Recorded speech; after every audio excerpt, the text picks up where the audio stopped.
Сега ще ви го покажа.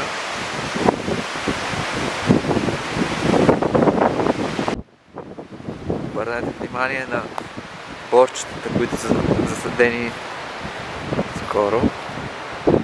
Тази гъба, това ще ви покажа, тя винаги расте близо до борове през пролетта.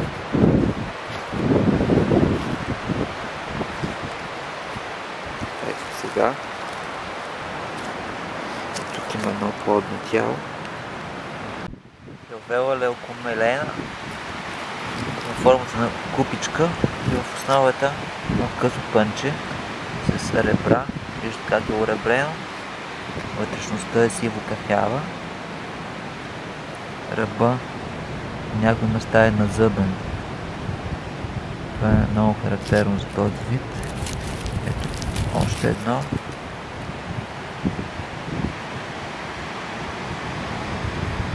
Има близки видове. Например Филвела ацетабулум, който расте в широколистни гори. Този вид е винаги